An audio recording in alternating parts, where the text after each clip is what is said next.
All right, so we're back, part two, finishing up our discussion, our review of IU's Lilac album.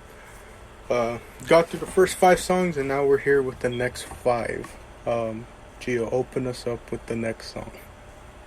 Yeah, the next song on the album is called Troll, and it features Dean, which is the first feature we see of the album, and the only one, I think. It's kind of... I really like this song. The first time I listened to it, it was like the song that stands out to you, like sonically. And I really liked the way that they were able to harmonize the voices together. Like when Dean, I think that's how you pronounce his name. I'm not too familiar with him, so I don't really know. But when he was singing, IU was kind of like in the back, harmonizing. And then when IU was singing, Dean was in the back harmonizing. And then when they both came together, let's say for like the chorus or maybe the bridge, I don't know, it sounded very, wavy to me. I don't know.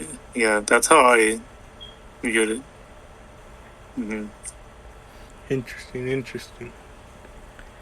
If I'm gonna be straight up honest, I didn't like this song. Wow. I don't know what it was about this song in particular. What the heck am I saying? Particular. But there was just something about it that I just didn't like. Maybe I've finally gotten to a point where my expectations are too high with this genre, but like, I don't know. I didn't like it. I wish I could explain more as to why. I just couldn't like it. I didn't even like. It's no disrespect on the artist, because obviously, I could look more into the guy, but like first impressions, I didn't even really like the feature that much either. That is interesting. I don't know. I think this is the only song I've ever heard of his. Not even his song, but just his feature. Is the first time I've heard him, and I liked it. It was kind of like the good difference of their voices that made it a hit for me. And I don't know, just kind of like her voice is like soft and on the higher tones, than his voice is deeper. When I said deeper, I instantly thought of Dominic's Discord kittens, and never mind. We're just gonna like lyrically, there isn't like much to talk about in my opinion. That's like the one thing that I will say about this song. It's kind of like, it's not that deep really. It's kind of straightforward. They're like, it's kind of like, or maybe it is deep, but I just don't see it that way. Because to me, it was kind of like having that like on and off relationship with someone. Like you want to, like, you have that connection and you want to try and fight for it, but it's kind of like it just ends up the same way every time. So, and then they talk about, or they say, or they compare it to being in a circle and like listening to the same song over and over. And yeah, that's like the one downside of this song. It's, to me, it's like, this is my hot take. The lyrics of this song are kind of meh. They're not trash, but they're just like meh. Yeah. Like when you compare it to like the previous songs, the first five, this falls short, like pretty obviously. But sonically, it's a nice tune. I like it. I think if I have to put on my best English teacher impression and really reach, I think you could make an argument maybe that the song and certain lyrics are also like a commentary on perhaps the fans, because the song's called Troll, and then there's literally parts of a song where it's like they're talking about the song being boring, repetitive, simplistic, and never ending. And like, who knows, maybe that can be a shot at like the people who are like always getting on artists for like, having the same sound or whatever. It's good that you said that, because it just reminded me of another part of the song. With like the name, having the song named Troll, there are some lyrics that kind of point to talking about like them as artists having to deal with them, because it says you can call late at night without feeling guilty. You can spit out nonsense you won't even remember. You can come without letting me know. You could mess up my day. I don't want to say this heart is in love. So it's kind of, I don't know, like the last line is kind of like only applicable to the people that claim they're fans, but still say mean things about her and her music. Mean in the sense of not being like not liking something and talking about it, but more of just being mean to be mean kind of thing. Yeah. And that's only that could be applicable to, but like everything else is like you can come. Where is it? You can come without letting me know. You can mess up my day, and that could be applicable towards online trolls, or in K-pop they're known as netizens. Netizens. Interesting. And that could be referring to that, or it could be referring to fans have listening to only one song and then calling it boring. Yeah. Which is kind of ironic. Yeah. Yeah.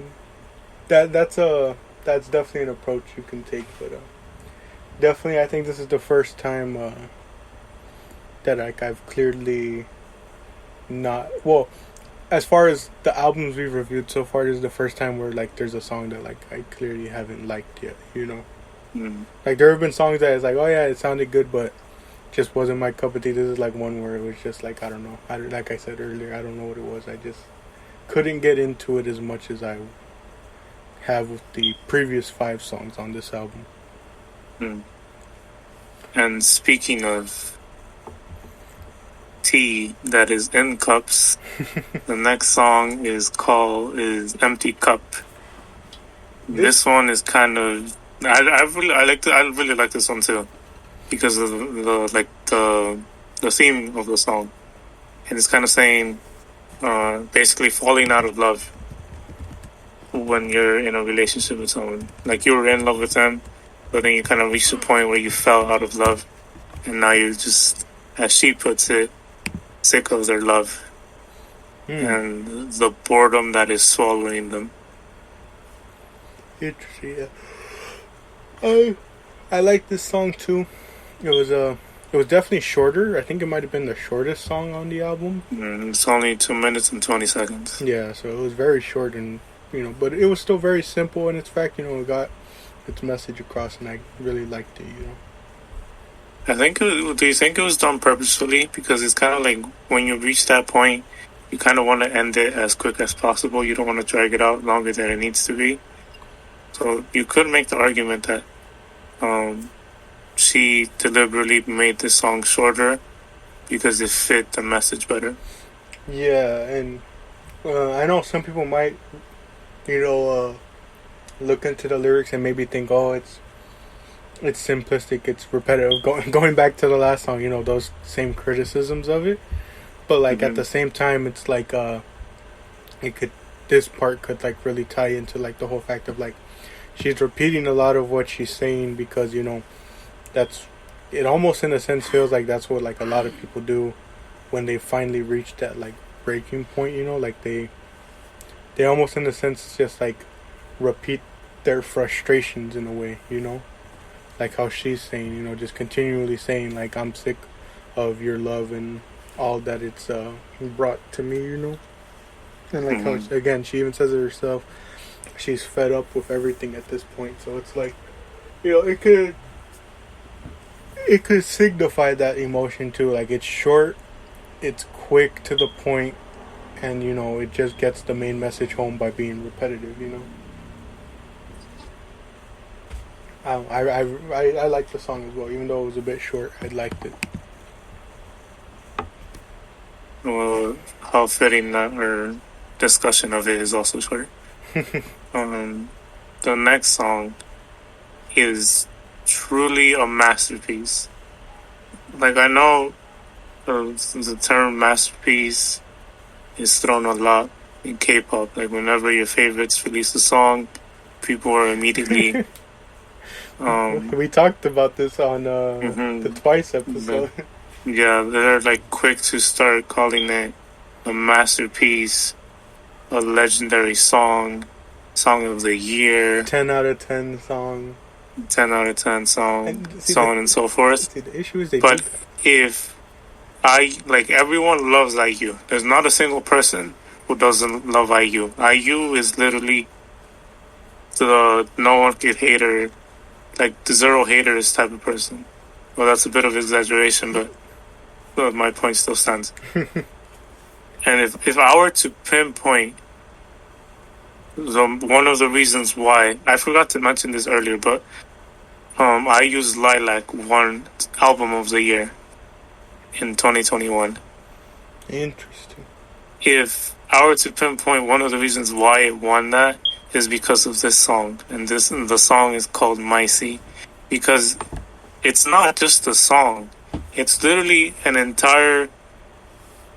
It's literally a performance, because when you're listening to it, it starts off, it's like the rest of the song is kind of slow, and then once you start building up, and like the pre-chorus going into the chorus, it's like it like elevates itself.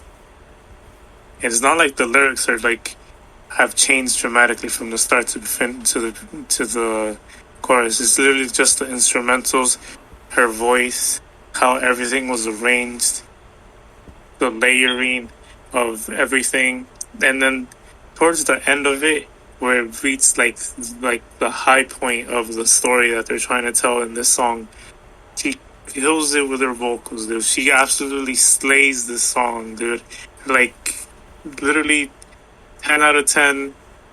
No one could top this type of beat. And I know it's hypocritical of me to say this, and then like literally 2 minutes ago I was bashing K-pop stands for it, but that's how I feel. It really is the song of the album. What did you think, Jack? I definitely liked this song as well. I really loved her vocal performance on this. It was definitely one of the best that I have heard so far in the realm of K-pop. And as far as, going towards the whole like broader sense of like music in general, I do have to say that this song, and I just want to quickly double check. I don't know. There was like a specific lyric, but the thing is, I don't know. I don't know, because sometimes lyric translations are different, and like that's the one thing I want to emphasize is that like I get my lyrics off of the people on YouTube, that translate it for me. So I don't know. It could be different based off of certain translations, but there was in the video I was watching, the way they translated this lyric, it was as the days pile up, I don't think we can reconcile. I don't think it gets better. And like not even just containing it into the realm of K-pop, but talking about music as a whole, that has to be one of like the hardest hitting lyrics I've ever heard, because of certain other things. But I don't know, that lyric really hit me a lot. Like hearing that line, I was like, wow, this song as a whole is already beautiful, but hearing that one lyric kind of it's just crazy in a sense, like it just it was a standout track for me for sure. It's just like the beginning of the song. I remember the YouTube videos where it was translated a little bit differently, but here on Genius, Genius, it says, but there are things that, this is like the first line of the song, but there are things that don't heal even after time, because I don't love me completely. It's a poor knife for my heart. And with the message of the song, well, I shouldn't say message, but like we see throughout the song, the lyrics, that she's referring to her youth. there's a line, when I was young, there was an endless sea in my heart that I was never able to hide. Now in the faintest places, only traces remain. And Jesus Christ, that's powerful. But because I love you completely. Huh? It was more my brother. I definitely get you though on that series of lyrics. Definitely, it's definitely probably like how you were saying, like the standout track. What I call it? Okay, maybe. I don't know. I'll think about it as we continue this review. I don't know if I personally would say. I'm trying to think because there's obviously like, I don't know if you feel this way, but there's a difference between what you think the best song is and what your favorite song is. You know, like sometimes the best song on the album is kind of clear and cut, but it wasn't your favorite. And I'm trying to decide if I can make that difference or distinction here with this song and another one on the album. In my opinion, in my expert opinion, I should say, to add more credibility to my statement, even though it's not true, I think this is the best song of the album. If my comments earlier weren't enough to convey that, publicly I'm saying this is the best song on the album because the lyrics are deep. Sonically, it's a masterpiece. He killed it. I really want to see her perform this live because it's incredible. Like, I don't know. I was literally speechless when I heard it because there's a point in the song, like around like 3 minutes or so, 3:30. Like there's like backup singers. Backup singers don't really exist in K-pop, but there are like other voices, kind of like a choir almost, that started singing, and then she took it from there. And she kept like, she killed it in this song, dude. It's like it's the best song in my opinion. All right. That's, I don't know. I'm still, how would you put it? It's between this and Coin to me, and that's why I'm trying to make the distinction. It's like, is it because Coin was my favorite? Or do I also think it's the best song off the album? Or am I going to make the distinction that one is the best, like the clear-cut best off the album, and the other one is my favorite? Because like I can do that with a ton of albums where it's like there's a clear-cut best song on that album, and then there's just like, what was your personal favorite? I know a lot of people be like, well, if you really like a song and it's your personal favorite, that means you think it's the best. But like, I don't know, like the point I'm trying to make is like sometimes there is a clear-cut best song on the album. Like even if it's not one like, you revisit a ton, it's still like the best by all metrics in a sense, you know? Mm-hmm. It's like having a favorite player on a team and then there being the best player on that team. Yeah. Like, yeah, that's a perfect analogy to go with. Like someone, let's put it in basketball terms. Someone's favorite player could be Russell Westbrook, but that doesn't mean he's the best player on the Lakers, you know? Dude, I was gonna say the opposite. Like your favorite player could be LeBron, but you can't you can't argue the fact that Westbrook is the best player on the Lakers. It's not true to those listening. The Westbrook is absolute garbage, but it was just like the ironic humor that I was going for. You know the meme of 50 Cent where he's talking about how he got dissed and he was like, "What do you say, screw me for?" That's Westbrook hearing us randomly diss him on a K-pop album review. Yeah, that's what makes our podcast better than the rest. This basketball players randomly on it too.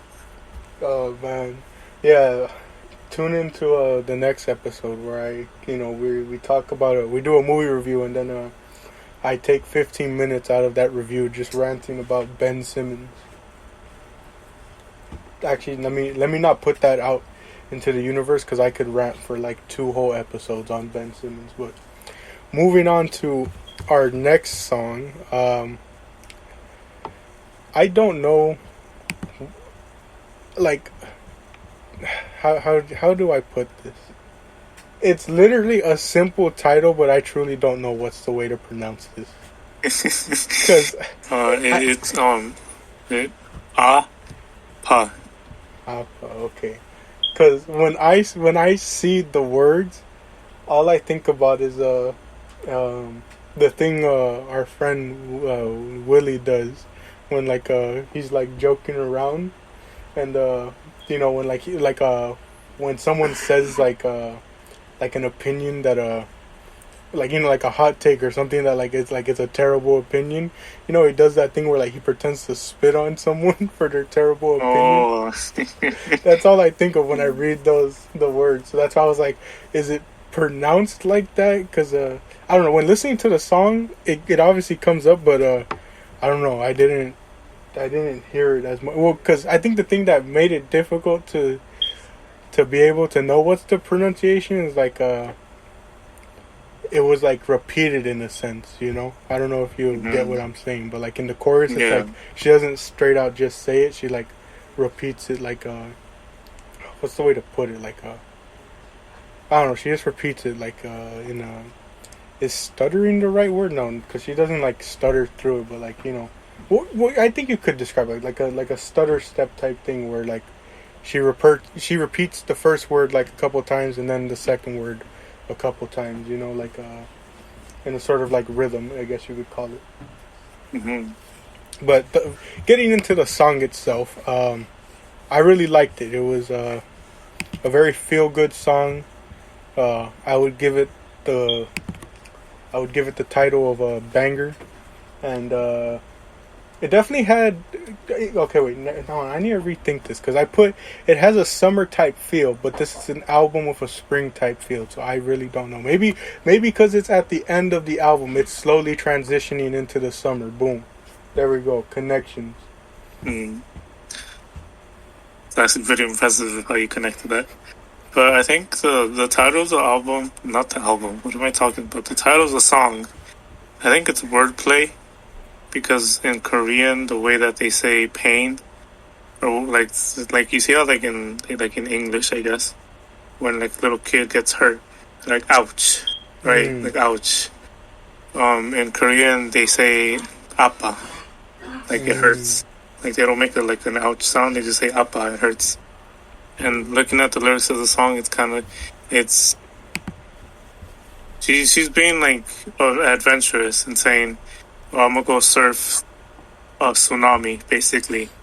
And who cares about pain? Why are you nagging me? And there's another one that she says. But like, she's basically saying, screw all that. I'm going to have fun. And yeah, you can't really. I mean, there's not really like much else to say. It's like she's going to have fun regardless if she gets hurt or despite the concerns of others, which is very interesting when you go back and think of the meaning, like the theme of the album. She's going into her 30s, and I guess society's different, but like how society's like, at 30, like in your 30s you need to start getting married, have children, settle down or whatever. I don't know, man. Nowadays, they're making it seem like you gotta get all that accomplished by your mid-20s. That is true. Anyways, but it's kind of like...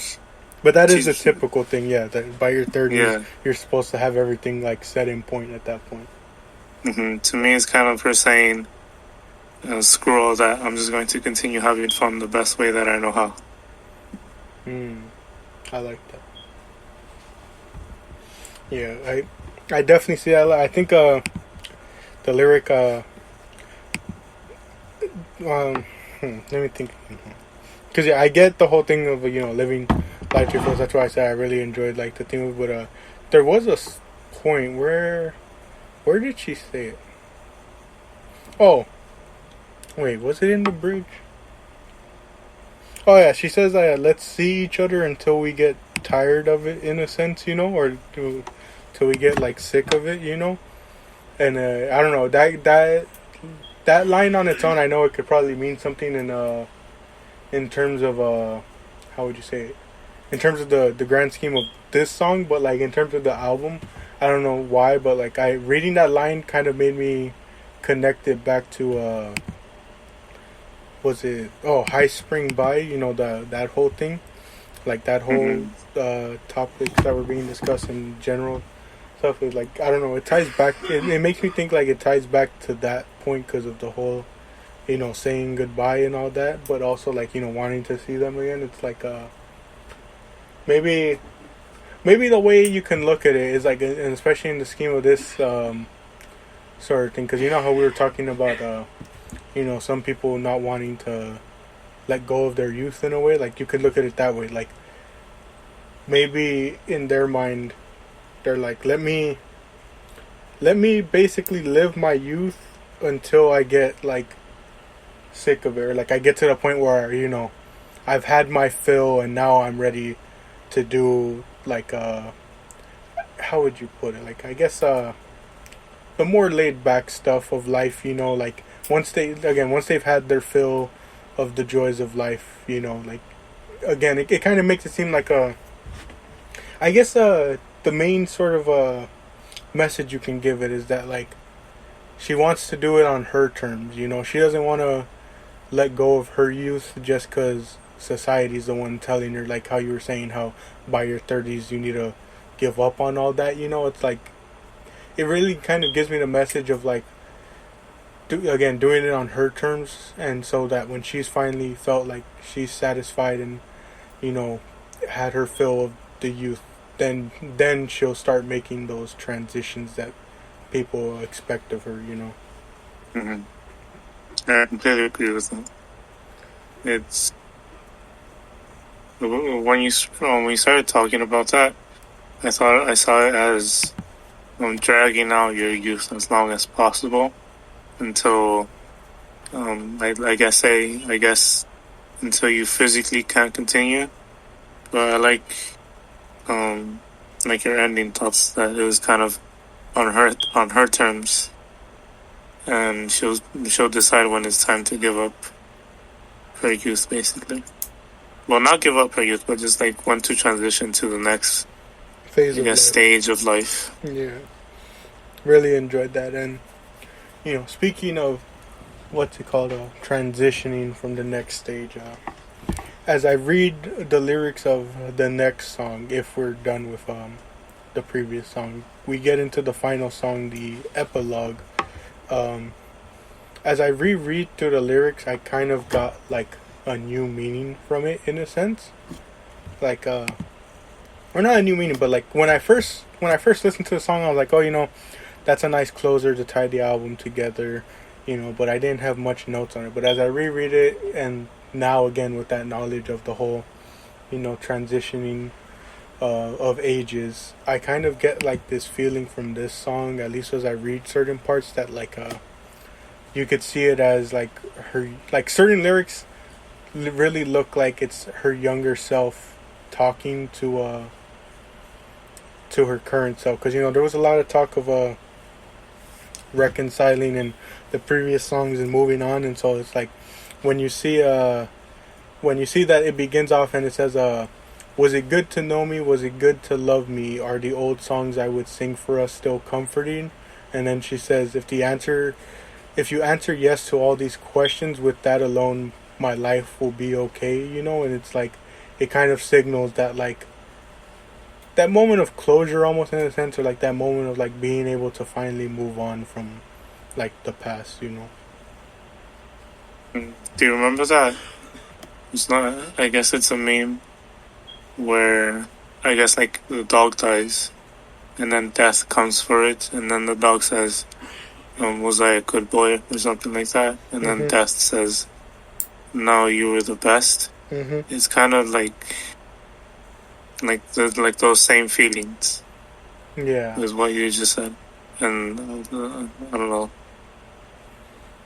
Oh man, it really is like a it is an epilogue in a sense. Like it gives you the closure to the story that you maybe didn't get from the ending. You know, a good example would be the movie we just saw yesterday. Obviously, we've seen it before, but we were seeing it for the first time with fellow co-host Dom, so that we can cover it in next week's episode. We were watching the movie Parasite, and that ending really leaves a lot up for interpretation, and it doesn't give you any real. Well, it gives you closure in the sense of like it provides a potential ending, but in no way is it confirmed that that's the actual ending, and so you don't get closure from that unless there was like an epilogue that shows like, hey, yeah, that stuff actually ends up happening. And that's kind of the whole point of an epilogue, which is why I guess you could say she named the final song Epilogue, because it's her way of, again, closing out the album and giving the listeners that closure to the story that they've been hearing throughout this album. Not just for like the ending of the album, but literally closing the book on her 20s. Yeah, and that whole chapter of her career even. The end. Yeah.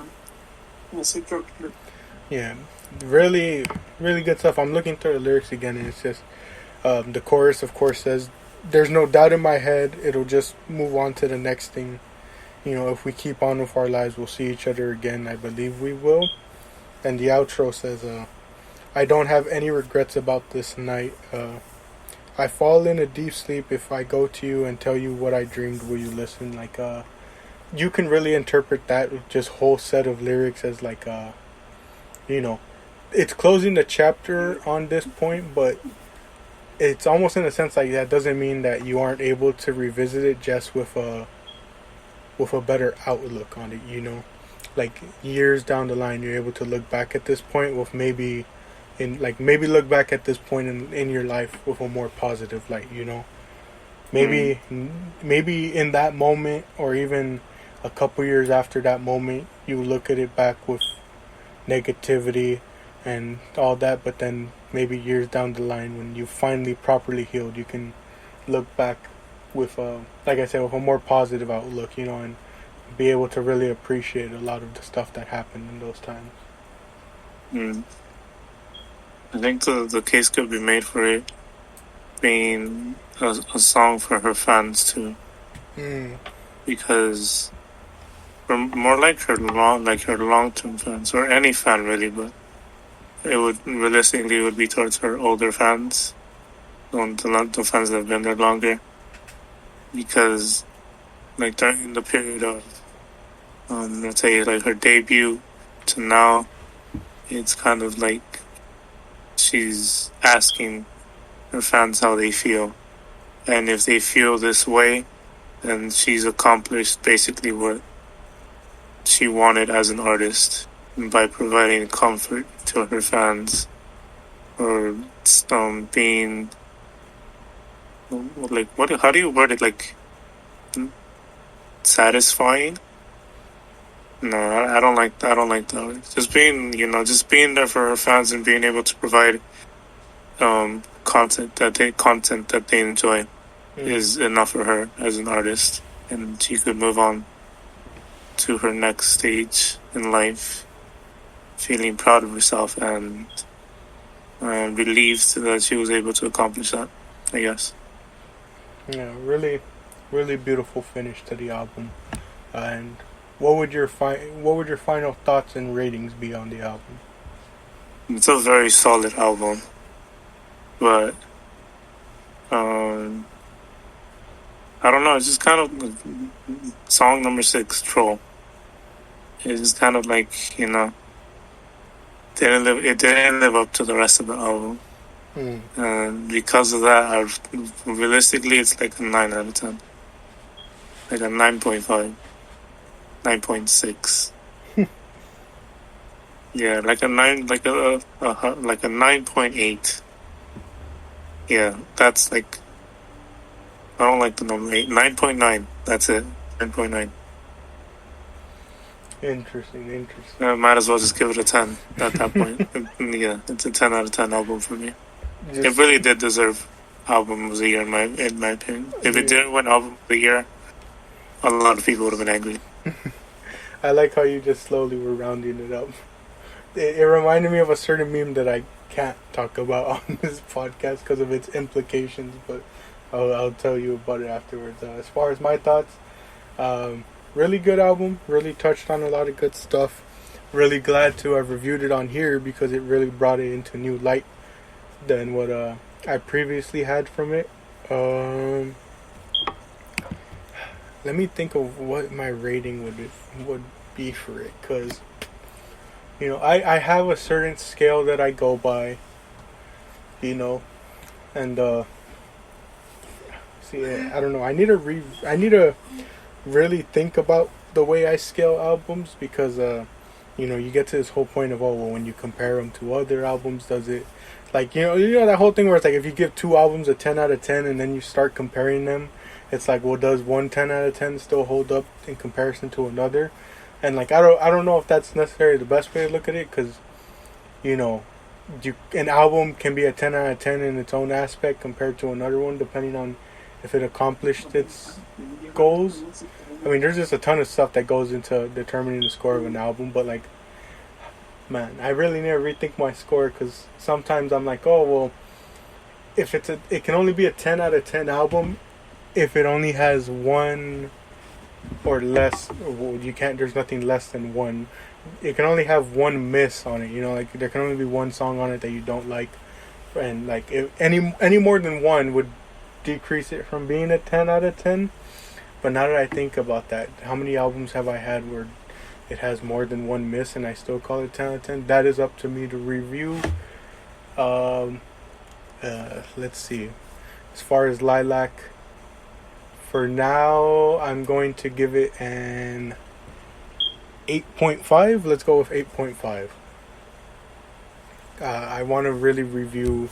I really want to go back and listen to it after knowing all the context I got from this episode, and then see what my score is afterwards.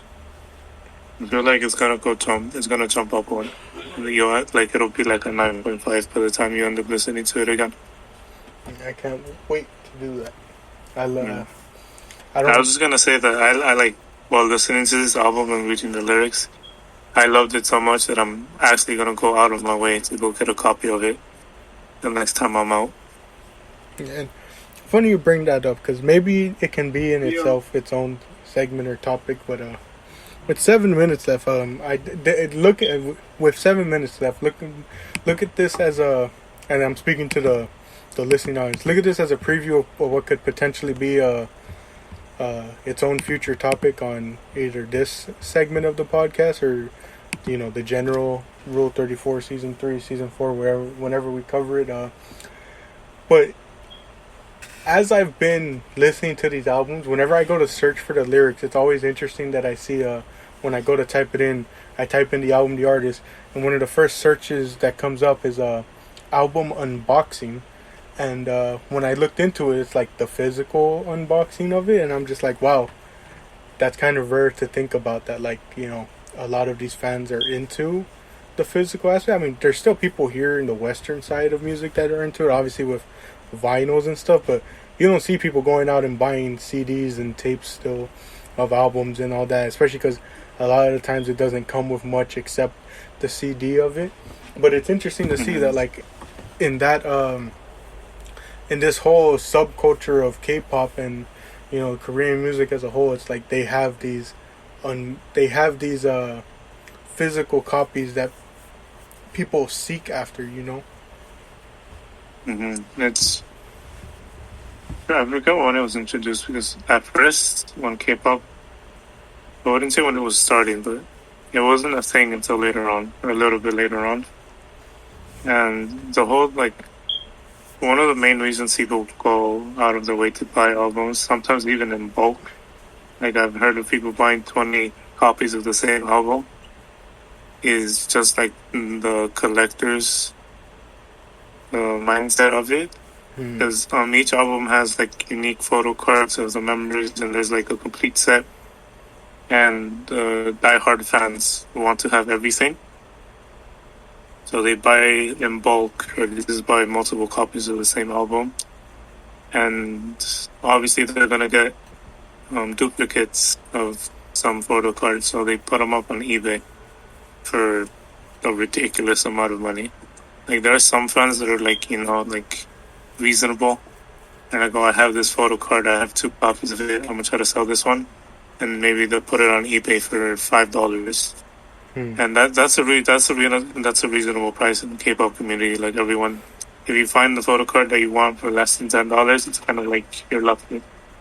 But then there are like the other fans who are, in my opinion, a little bit more delusional, and they put a photo card up for $120, $200, and it's not even like a rare photo card. It's literally like a photo card from their latest album that people can still get. Like, no one's buying that. And then there's like photo cards that are very rare, like in Dreamcatcher's case. Before they were Dreamcatcher, they were known as Minx, and those albums and photo cards are like very rare to come by. So if you're like a very diehard and like a huge fan of Dreamcatcher and Minx, and you want to have basically everything, you're gonna have to spend hundreds of dollars on stuff like that, which isn't worth it, in my opinion, because I don't know, it's just not worth spending $500 on an album that you're just gonna have sitting somewhere. But that's just my opinion, because I don't know, the economy is very bad right now. You could use that money for something else, for actual food to keep you alive. But I digress. Let's see, pay my rent and buy groceries, or spend it on physical K-pop albums in hope of getting a singular photo card. Yeah, I'm glad you said though that you think it's not worth it, because I was gonna bit and say as a joke, are you saying that in order to uphold my self-proclaimed title as number one Chaeyoung stan, I have to collect all this stuff? But you said it's not worth it, so if you really want to prove yourself to everybody else, you have to do it. Like, people are going to like immediately slap you like a twig if you don't have certain items. But I don't know, it's to each their own. If that's what you're into and you want to go that far, go ahead.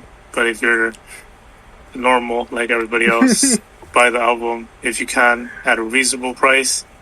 Don't spend a ridiculous amount of money on it. If you have extra cash and it's like a luxury kind of thing, then it's a little bit more understandable. But if you're literally debating between buying 4 copies of the same album or paying your rent, like someone I know, and you decide to buy the albums instead of paying your rent, and then you start complaining about not being able to pay your rent, then that's on you. Like, literally, you cannot complain about it. That was your decision. Shut up. But yeah, like new albums go for like $20, $25. So it's not that bad. It's literally nothing. Yeah, and the main reason I brought it up, there's only a minute 30 or 40 left, so I'll be quick. The main reason I brought it up is because when it comes to album sales in the Western media, physical copies are basically like it's obsolete at this point. Like, no one's buying physical copies, so it doesn't have much effect on the album sales. So I just want to know how, and again, it can be something for future discussion to think about. It's just, I wonder how much that affects them, and it's just kind of cool to see that difference of like, it's died out here in the West when it comes to Western mainstream music, but out there, it's still very much a thing to own a physical copy of the album. Yeah, we could definitely talk about it next time, because there's a lot to talk about, a lot to get into, and it's pretty interesting. But with that being said, we thank you all for joining us for another episode. I've been Jack, joined by Giovanni.